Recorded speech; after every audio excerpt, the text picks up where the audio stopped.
여러분 안녕하십니까? 서울의 정부의 11호 부동산 대책이 나온 지 한 달 가까이 지났습니다. 하지만 정부 대책을 둘러싼 반발과 다툼 등 불협화음은 여전히 현재 진행 중입니다.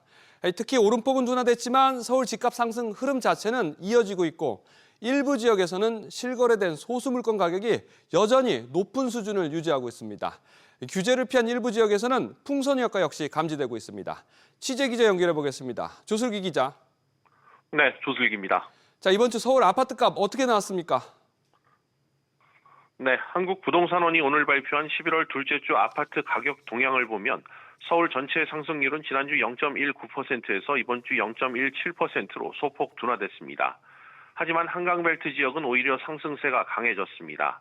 성동구가 지난주 0.29%에서 이번 주 0.37%로 0.08%포인트 더 올랐습니다. 용산구도 0.23%에서 0.31%로 상승폭을 키웠고 마포구도 전주와 마찬가지로 0.23% 올랐습니다.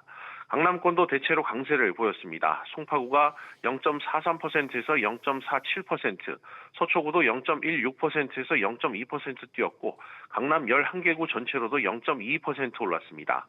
한국부동산원은 전반적인 시장 관망세가 이어지고 있지만 일부 선호단지와 재건축 추진단지에서 상승 거래가 체결되며 서울 아파트값이 전체적으로 상승했다고 설명했습니다. 집값 상승세가 서울 외곽으로 번지는 풍선 효과 역시 다시 확인이 됐죠. 맞습니다. 규제 지역에서 제외된 구리시가 이번 주에도 0.33% 올랐고 화성시도 0.25% 올라 동탄을 중심으로 상승세가 이어졌습니다. 용인시 같은 경우 규제 지역인 수지구는 0.22에서 0.24%로 소폭 상승에 그친 반면 비규제 지역인 기흥구는 0.21%에서 0.3%로 뛰었습니다. 수원시에서도 비규제 지역인 권선구는 0.13%에서 0.21%로 오름폭을 키웠습니다. 규제 지역으로 묶인 이 과천시와 성남시 분당구는 각각 0.4%, 0.58%로 여전히 높은 상승률을 보였습니다. SBS 비주 조슬기입니다. 그동안 국토부와 서울시의 부동산 정책 기조 엇박자가 시장에 혼란을 준 가운데 김윤덕 장관과 오세훈 시장이 오늘 오찬 회동했습니다.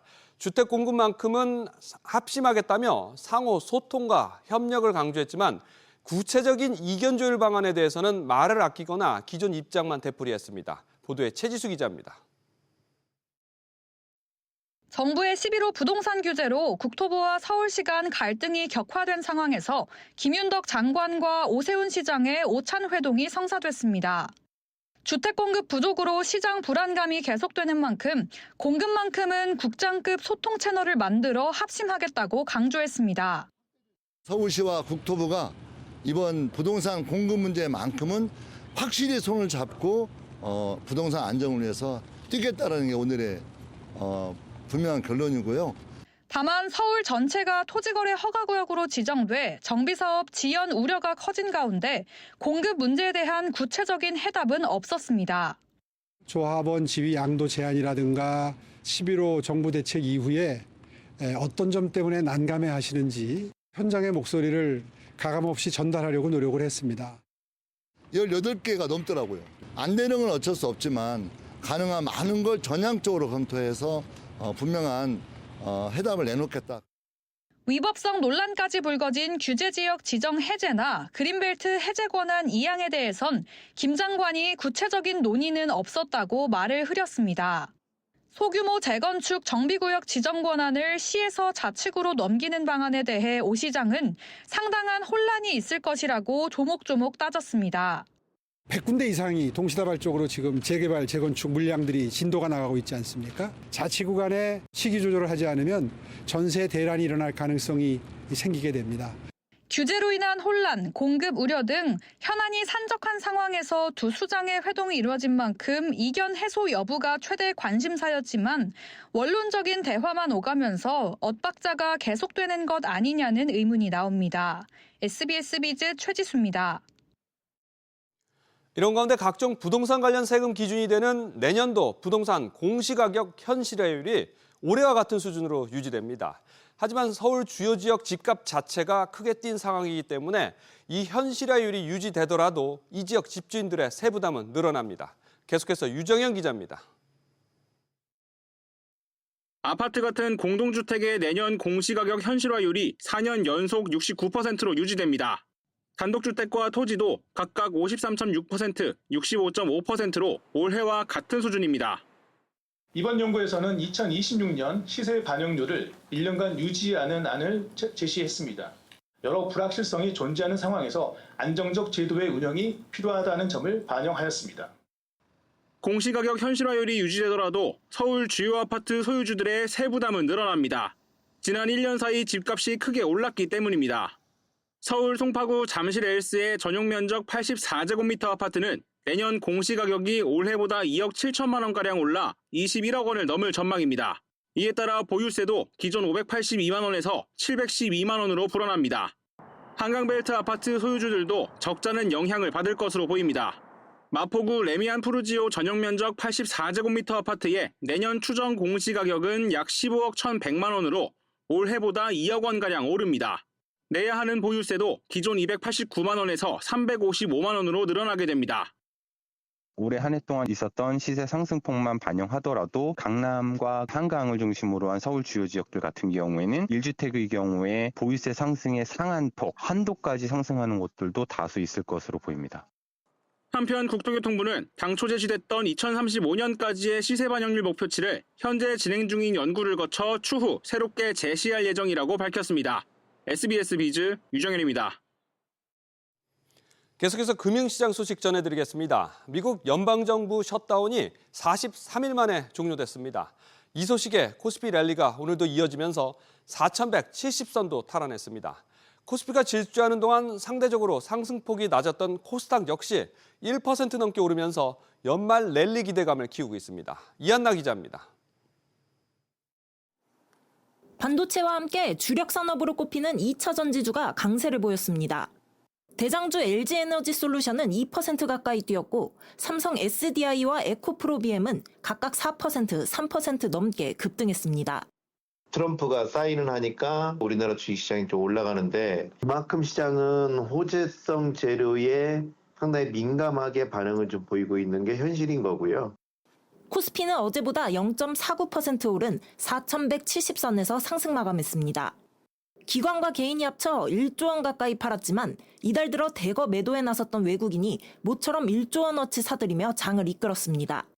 코스닥 역시 1% 넘게 오른 918선에서 상승 마감했습니다.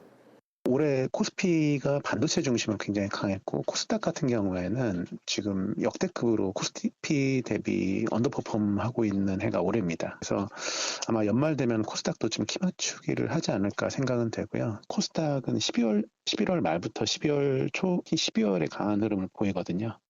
미국 연방정부의 셧다운 종료와 미중 무역 긴장 완화로 연말 랠리 기대감이 높아지는 가운데 증시 변동성 확대는 여전히 불안 요인으로 꼽힙니다. SBS 비즈 이한나입니다.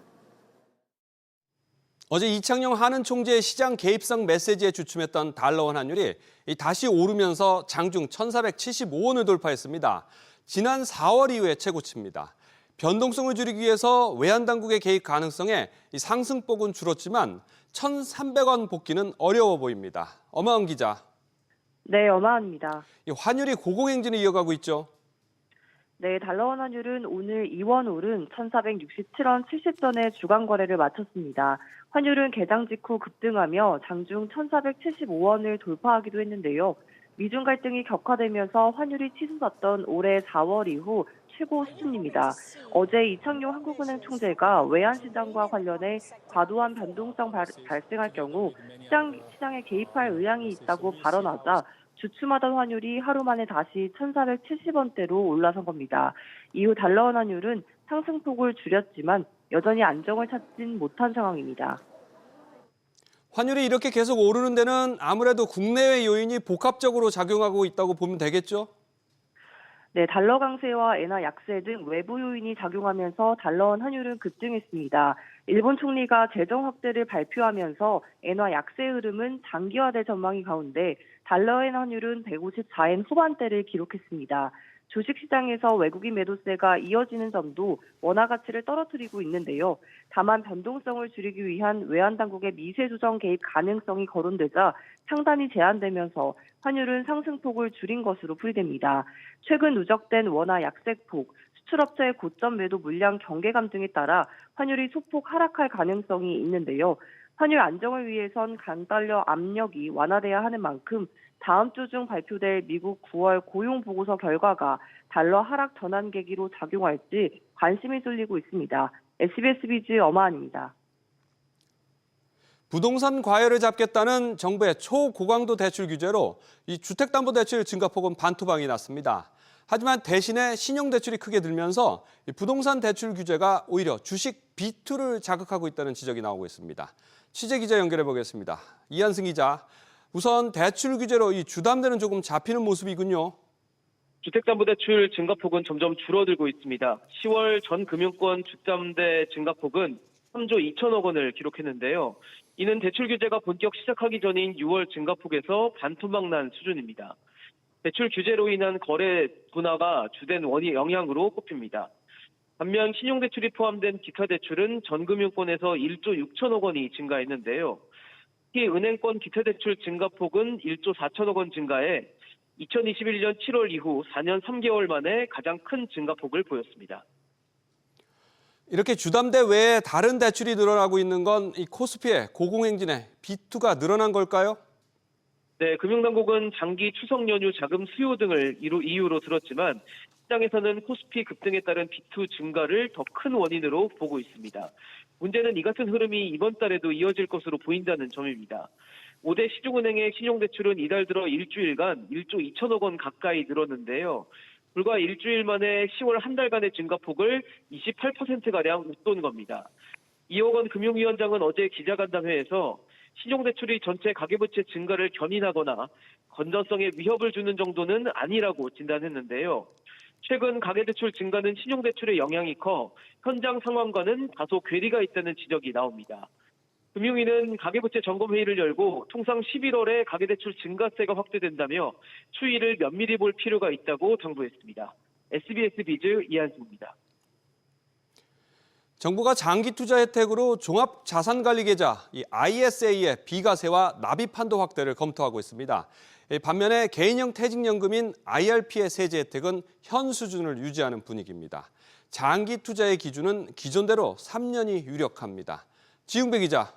네, 지웅배입니다. 이 대통령이 장기 투자에 대한 혜택 확대를 주문해서 이 ISA와 함께 IRP 혜택도 늘어날 거라고 생각했는데 그게 아닌가 보군요. 네, 연금소득세가 이미 낮아 더 낮추는 등의 장기 투자를 유도할 방법이 마땅치 않기 때문인데요. IRP 제도는 당장의 수익을 낼 땐 비과세였다가 퇴직금을 수령할 때 세금을 내는 구조인데요. 일시금으로 받을 때보다 연금으로 받을 때 세율이 많게는 5분의 1까지 낮아지는 식입니다. 기획재정부 관계자는 IRP 세제 혜택 확대는 당장은 검토하고 있지 않다며 연금소득세가 이미 낮아 추가적 세제 혜택도 의미가 있기 어렵다고 말했습니다. 그런데 얼마나 가지고 있어야 장기 투자인 건가요? 네, 기존 비과세 상품들 기준을 따라 3년으로 정해질 전망입니다. 기재부 관계자는 장기 투자를 1년으로 보고 세제 혜택을 주기는 너무 짧다며 ISA 가입 기간에 맞춰 3년을 생각하고 있다고 말했습니다. 다만 그 기간 ISA 계좌를 유지하는 경우와 특정 종목을 계속 보유하고 있는 경우 둘 다 장기 투자로 볼지는 아직 정해지지 않았습니다. 장기 투자 촉진 방안으로 가장 유력하게 거론되는 ISA의 경우 납입 한도와 비과세 한도를 모두 확대하는 방안이 논의되고 있는데요. 특히 비과세 한도 확대는 국내 주식에 투자할 때만 혜택을 주는 방식으로 설계될 전망입니다. 국내 상장한 해외 주식 ETF에만 투자하는 사례 등을 감안해 혜택을 국내 장기 투자에 집중하겠다는 취지입니다. 또 2010년 폐지된 장기 보유 주식 배당소득 특례의 재도입도 검토되는 것으로 전해집니다. 정부는 다음 달 증권업계 투자자들과 간담회를 가진다는 계획입니다. SBS 비즈 지웅부입니다.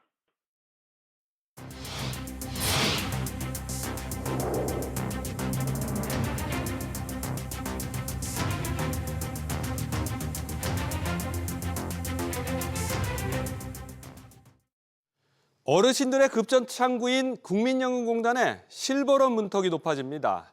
시중보다 낮은 연 2%대 금리로 대출하다 보니까 예상보다 많은 어르신들이 몰리면서 추가 대출에 제한을 두는 방안이 추진됩니다.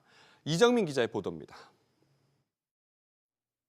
실버론을 받는 어르신 16명은 치솟는 전월세 보증금을 충당하기 위해서입니다. 그런데 앞으로는 한 번 실버론을 받았다면 모두 상환했더라도 추가로 실버론을 받기 힘들어집니다. 급전 창구가 막힐 수 있다는 소식에 어르신들은 막막하기만 합니다. 오늘 답답하면 그걸 빌리겠어. 안 빌렸으면 몰라도 빌린 걸 이제 와서 끊어버렸는데.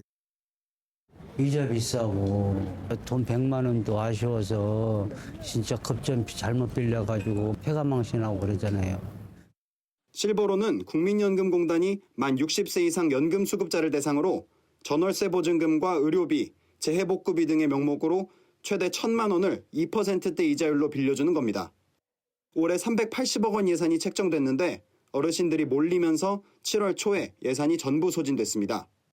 이후 재개되긴 했지만 공단은 전월세 보증금 명목으로 실버론 1,000만 원을 빌렸다 갚은 경우 같은 명목의 추가 대출을 제한할 방침입니다. 다른 의도를 가지고 원래 목적 아닌 걸 투자하는 경우, 빌리는 경우를 막을 수 있지만 복지 혜택이고 회원에 대한 거기 때문에 경제가 어려워서 1,000만 원 정도를 더 빌린다고 할 때 굳이 그렇게 막을 필요 있나? 공단은 실버론 신규 신청자의 기회를 주기 위한 차원이라며 이와 함께 모바일 신청 범위를 확대하는 등 어르신들의 편의성을 높인다는 설명입니다. SBS 비즈 이정민입니다. LG그룹 계열사 사장단이 오늘 메르세데스 벤츠 회장과 만났습니다. 양측은 20년 이상 협업해온 전장업계의 절친, 이른바 깐부로 통하는데요. 그래서 이번 만남에서 어떤 협력 방안이 나올지 재계에 비상한 관심을 끌고 있습니다. 이번 회동에는 어떤 의미가 있을지 김한나 기자가 전해드립니다. 이번 회동에는 조주환 LG전자 대표와 정철동 LG디스플레이 대표, 김동명 LG에너지솔루션 대표와 문혁수 LG이노텍 대표 등 LG그룹 주요 계열사 수장들이 총 출동했습니다. 올라 칼레니우스 메르세데스 벤츠 회장과 만나 배터리와 디스플레이 센서 등 전장 핵심 부품 분야의 협업을 확대하기 위해서입니다. LG그룹은 자사 전장 부품 사업 역량을 결집한 원 LG솔루션을 중심으로 벤츠와의 파트너십을 강화하겠다는 계획입니다. 칼레니우스 회장은 회동 이후 LG처럼 광범위하면서도 깊이 있는 회사는 전 세계에서 유일무이하다고 언급했습니다. 유럽 쪽은 좀 고객이 좀 다양하지 않고 또 릴레이십이 적은 부분이 좀 있다고 판단되고 있거든요. 유럽의 다른 고객을 더 확보할 수 있는 채널이 될 수 있는 거죠. 이재용 삼성전자 회장도 오늘 저녁 칼레니우스 회장과 만나 전장 사업을 논의할 예정입니다. 삼성그룹은 반도체 배터리 분야의 경우 아직 벤츠 공급망에 진입하지 못했으나 토탈 공급사라는 점을 앞세워 전장 동맹을 맺을 것으로 보입니다. 향후에 미래 봤을 때 가장 큰 이제 세트 제품이 최종 디바이스로 보면 이제 자동차잖아요. 거기에 들어가는 양은 앞으로 이제 기하급수로 늘어날 가능성이 많거든요. 전 세계 전장 시장 규모는 7천억 달러로 지난해보다 약 2배 성장할 것으로 전망됩니다. SBS 비즈 김한나입니다. 소비 부진이 장기화되면서 유통업계 합종 연행도 활발합니다. 저가의 동침, 같은 업종 내 경쟁자와 손을 잡는가 하면 영역 허물기, 다른 업종과 매장을 합치는 등 새로운 생존 전략을 펴고 있습니다. 이 내용은 정대한 기자가 전해드립니다. 주방 인테리어 쇼룸의 냉장고와 오븐, 세탁기 등의 가전이 함께 전시돼 있습니다. 가구업체 한샘과 가전 판매 롯데 하이마트의 통합 매장입니다. 고객님들은 항상 그 입주나 웨딩을 하실 때 가구와 가전은 뗄 수 없는 관계라고 생각을 하시는 것 같고요. 구매를 하실 때 좀 편리하게 원스톱 쇼핑이 가능하다 보니까 저희 한샘관계점으로 많이 찾아주시는 것 같습니다. 지난해 처음 통합 매장을 낸 두 회사는 매출 시너지 효과를 보면서 1년여 만에 통합 매장을 20곳 넘게 확대했습니다. 가구 인테리어와의 협업 등 전략을 추진한 이후 3분기 연속 실적 개선세를 보였습니다. 앞으로 한샘 외에도 대형 가구 인테리어 업체들과의 협업을 더욱 강화할 계획입니다. 같은 업종의 경쟁사와도 손을 잡고 있습니다. 신세계 지마켓은 중국 알리바바와 합작법인을 세웠고 네이버는 신선식품이 강점인 컬리와 협업해 서로 부족한 사업 보완에 나섰습니다. 생존을 위해선 적과의 동침도 마다하지 않는 유통업계의 합종 연행이 확산하고 있습니다. SBS 비즈 정대한입니다. 지금 부산에서는 국내외 게이머들의 축제가 한창입니다. 국내 최대 게임 전시회인 지스타 2025가 오늘 부산 백스코에서 개막했습니다. 국내 대형 게임 신작들이 잇따라 공개되면서 게이머들의 큰 관심을 끌었는데 현장을 김동필 기자가 다녀왔습니다. 전 시장 곳곳에 게임 팬들이 줄을 서 있습니다. 평일인데도 출시작을 미리 볼 수 있는 기회를 잡기 위해 오픈런까지 불사했습니다. 어제 10시 반에 주소로 와가지고 하루 종일 이제 대기 상태로 있다가 1등으로 들어왔습니다. 게임 속 좋아하는 캐릭터로 분장하는 코스프레는 필수 요소로 자리 잡았습니다. 저는 예전부터 코스프레를 되게 많이 해가지고 오늘도 마침 기회다 싶어서 참여하게 됐어요. 그 타르코프라는 러시아 FPS 게임에서 왔길래 그래서 저희들이 이렇게 다 준비해놨습니다. 역대 최대 규모로 마련된 지스타에서 올해 메인 스폰서를 맡은 NC소프트는 부진을 털어내겠다며 출사표를 던졌습니다. 김택진 최고 창의력 책임자가 나서 소니의 호라이즌 IP를 활용한 신작을 처음 공개했고 엔비디아와 협력해 만든 시연장에서 다음 주 출시를 앞둔 아이온2를 선보였습니다. 이번에 NC 아이온2가 나오는 거가 있어가지고 관심이 있었거든요. 그래가지고 여자친구랑 한번 지스타를 처음으로 한번 와봤어요. 크래프톤은 신작 패럴드 모바일을 첫 공개했고 넷마블 또한 7개의 대제 오리진 등 5개의 신작 게임을 선보였습니다. 멀티플레이 콘텐츠로서 혼자 하는 것도 충분히 재밌지만 함께 했을 때 더 색다르고 더 좋은 콘텐츠와 또 재미를 줄 수 있도록 준비하고 있습니다. 해외 게임사 참여도 대폭 늘었는데 블리자드가 12년 만에 복귀했고 일본 반다이 남코도 참여했습니다. 다만 마비노기 모바일로 3년 만에 게임 대상 영예를 하는 넥슨이나 카카오게임즈, 스마일게이트 등 대표 기업이 불참한 점은 아쉽다는 평가입니다. 지금까지 지스타가 열린 부산 백스코에서 SBS 비즈 김동필입니다. 미국 고율 관세 부과와 내수 침체 등 국내외 경제 불확실성 여파로 특히 롯데 계열사들의 구조조정 칼바람이 그룹 전반으로 확산되는 분위기입니다. 취재 기자 연결해서 상황 들어보겠습니다. 신채영 기자, 롯데칠성음료와 세븐일레븐에 이어서 이번에는 멤버십 L포인트를 운영하는 롯데 멤버스까지 희망퇴직을 실시한다고요? 네, 롯데 멤버스가 2015년 창사 후 10년 만에 처음으로 희망퇴직 신청을 받습니다. 1982년 이전 출생에 근속 5년 이상인 직원을 대상으로 기본급 30개월에서 최대 36개월치를 지급하는 조건입니다. 지난해 영업이익이 1년 사이 78%나 급감한 만큼 인건비 절감 등 수익성 개선 작업에 돌입한 걸로 보이는데요. 롯데멤버스 관계자는 인적 쇄신을 통해 빠르게 변화하는 대외 환경에 선제적으로 대응하고 미래산업 투자 기반을 마련하기 위함이라고 설명했습니다. 올해 롯데 계열사들 잇따라서 희망퇴직을 시행하고 있군요. 네, 그렇습니다. 편의점 세븐일레븐을 운영하는 코리아세븐은 지난달 2년 연속으로 희망퇴직 공지를 냈는데요. 코리아세븐은 지난 2022년부터 올해 상반기까지 적자에서 벗어나지 못하고 있습니다. 올해 상반기 영업이익이 1년 사이 10% 줄어든 롯데칠성음료도 근속 10년 이상 직원을 대상으로 희망퇴직 신청을 받고 있습니다. 롯데웰푸드도 지난 4월 창사 이후 처음으로 희망퇴직을 실시했는데요. 올해 상반기 롯데웰푸드의 영업이익은 507억 원으로 지난해의 절반 수준입니다. 유동성 위기설이 불거지기도 했던 롯데그룹은 지난해 8월부터 비상 경영을 이어가고 있는데요. 이에 따라 이달로 예상되는 사장단 인사에 쇄신 기조가 담길지 주목됩니다. SBS 비즈 신채원입니다. 기후변화로 인한 피해가 해가 갈수록 커지고 있습니다. 이상기후에 따른 폭우나 폭염이 심각해서 농작물을 키우는 농가뿐만 아니라 그걸 내다 파는 전통시장까지 직격탄을 맞고 있습니다. 이에 대비한 이상기후 관련 보험시장도 빠르게 커지고 있습니다. 이정민 기자가 전해드립니다. 겨울을 앞둔 전통시장. 벌써부터 장보기가 걱정됩니다. 농민들이 힘들잖아.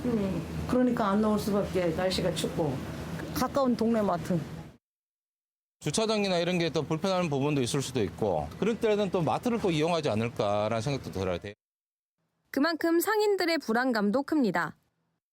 눈이 많이 오거나 한파, 폭우, 폭설로 인해 가지고 했을 때는 교통편이라든가 고객들이 이제 그 활동하기가 불편하니까는 전통시장을 찾는 고객이 좀 많이 줄죠. 20% 내지 30% 정도가 고객이 좀 많이 줄고 있습니다. 전통시장 영업 점포수는 지난 2021년 18만 개에서 2년 만에 17만 개로 5% 넘게 줄었습니다. 대부분 야외인 전통시장의 특성상 날이 흐리거나 눈이나 비가 오면 매출에 직격탄을 맞습니다. 기후변화와 같은 새로운 위험을 보장하려는 보험업계의 발걸음에도 속도가 붙고 있습니다. 한파나 폭염 등 이상기온이 발생하면 영업차질을 보험으로 보상받을 수 있는 길이 열렸습니다. 미리 세팅되어 있는 지수에 해당이 되면은 보험금 산정 없이 바로 이제 거의 자동으로 지급이 되는 프로세스이기 때문에 그간에 발생했던 번거로움이나 그런 분쟁들을 획기적으로 줄일 수 있는 상품이라고 생각을 합니다. 이상기후가 잦아지면서 지수형 보험 시장 규모는 오는 2032년까지 연평균 11.5% 성장할 전망입니다. SBS 비즈 이정민입니다. 부산 기장군에 위치한 고리 원전 2호기가 오는 2033년까지 가동할 수 있게 됐습니다. 원자력 안전위원회는 오늘 고리 2호기에 계속 운전을 허가했다고 밝혔습니다. 이에 따라 지난 2023년 4월 운전을 멈춘 고리 2호기는 2년 반 만에 재가동 절차를 밟게 됐고 오는 2033년까지 수명이 연장됐습니다.